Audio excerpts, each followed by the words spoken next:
When you look at something like the Great Pyramid or Stonehenge, it's just mind-boggling. These monuments are so huge, so incredibly precise, that they feel like they shouldn't even exist. They're a silent challenge to everything we think we know about the ancient world. So how on earth did they do it? Let's dive into the pure, raw human ingenuity that made these impossible wonders a reality. Right. This is the big question, isn't it? They didn't have any of the tech we rely on today. No steel, no power tools. Forget about computers. So how did they manage to quarry, move, and lift stones that weigh more than a dozen elephants? Well, I'll tell you right now, the answer isn't aliens. It's something way, way more impressive. Okay, so before you can build anything, you need stuff to build it with. You need materials. And for these ancient builders, that was the first massive hurdle to overcome, just getting the very earth to give up its treasures. Sometimes the simplest ideas are the most brilliant, right? Take adobe. It's basically just mud. Mud, sand, and a little straw all mixed together, formed into bricks, and left to dry in the sun. It's local, it's cheap, it's effective, and it was used to build some of the world's very first cities, like Çatalhöyük in Turkey, almost 9,000 years ago. But here's the thing about adobe. It has a weakness. It dissolves in heavy rain. So if you want to build something that will truly last forever, something that challenges eternity itself, you need stone. And that is a whole different ballgame. I mean, how do you cut a chunk out of a mountain when you don't even have metal saws? This is just pure genius. Check this out. It's a Neolithic technique. First, you build a massive raging fire right up against the rock face. Then, once it's scorching hot, you hit it with cold water. That sudden temperature change, it's called thermal shock, creates cracks all through the stone. For the final step, you hammer wooden wedges soaked in water into those cracks. As the wood keeps absorbing water, it expands with this unstoppable quiet force and splits off a huge block of stone. No metal needed. Now, let's fast forward a few thousand years to the Romanesque period. Quarrying has become a full-blown industry. They had specialized tools, sure, but the real game changer was their organization. They basically invented an early form of prefabrication.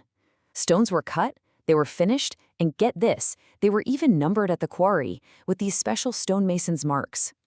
Each number told the builders exactly where that specific stone was supposed to go in a cathedral that might be hundreds of miles away. It's like an ancient IKEA system, but for a castle.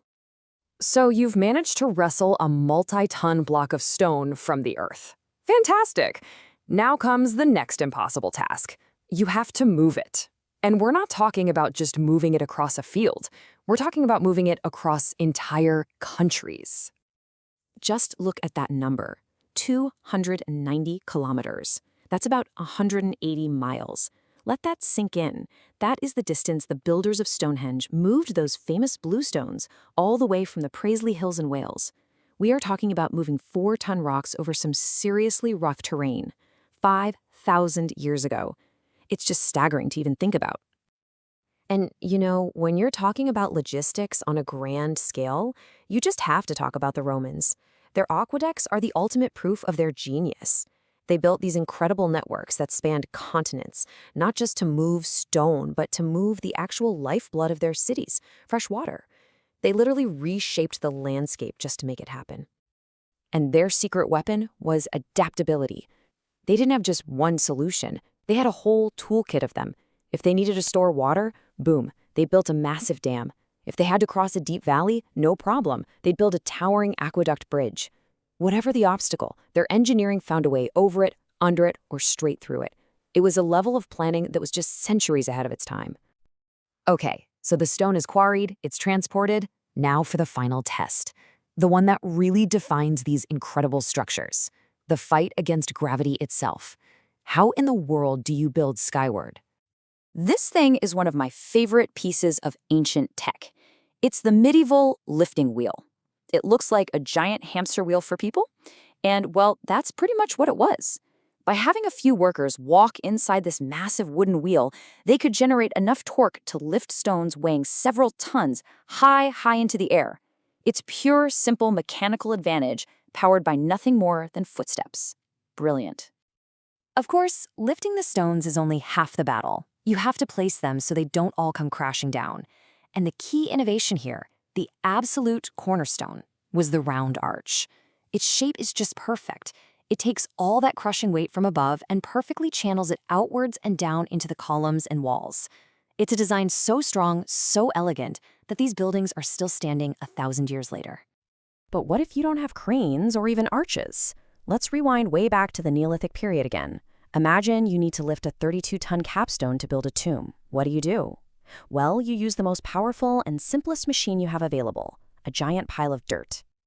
And listen, this isn't just some wild theory. We know it works because we've actually done it. Back in 1979, a team of 200 volunteers, using only tools they would have had back then, successfully built a dolmen. They just built up this huge ramp of earth, dragged the massive slab up on top of the standing stones, and then they just dug all the dirt out from underneath. Simple and absolutely genius. So, you see, it was never about magic. It was never about some mysterious lost technology or help from another planet. It was about hard-won knowledge, passed down from one generation to the next. It was about observing the world, understanding physics on a practical level, levers, ramps, friction, gravity. It was human intelligence, pure and simple. And what's so amazing is that even today, with all our advanced technology, we aren't disproving their genius. No, we're actually revealing just how much more sophisticated they really were than we ever gave them credit for. Which brings us to the Great Pyramid. For 4,500 years, we thought we knew its layout pretty well. Turns out, we were wrong. It was still hiding something from us, right there in plain sight near the main entrance. And the tool that finally unlocked this ancient secret? It wasn't some massive drill or dynamite. It was an endoscopic camera, just 6 millimeters wide, small enough to be carefully slipped between the joints of 2 of those massive stones. So here's how it happened. First, a technique called muography, which sounds complex, but it's kind of like a giant cosmic ray X-ray, detected a hidden empty space. Then they sent in that tiny endoscope, and it confirmed it. A 9-meter-long corridor, totally sealed off and unseen for 4,500 years. Now, why is it there? Was it built to relieve some of the structural stress above the entrance? Or, and this is the exciting part, could it lead to another, still undiscovered chamber? The discovery has only created an even deeper mystery. And don't just take my word for it. The legendary Egyptologist Zahi Hawass called the finding of this hidden corridor quite simply a major discovery. It's a powerful reminder that these ancient structures, they haven't given up all their secrets just yet. So when we really look at what these people accomplished with just fire, water, wood, and stone, it kind of forces you to ask a tough question. They used the materials they had to create monuments that have lasted thousands of years. They were building for eternity. What are we building today that's going to tell our story in 4,000 years?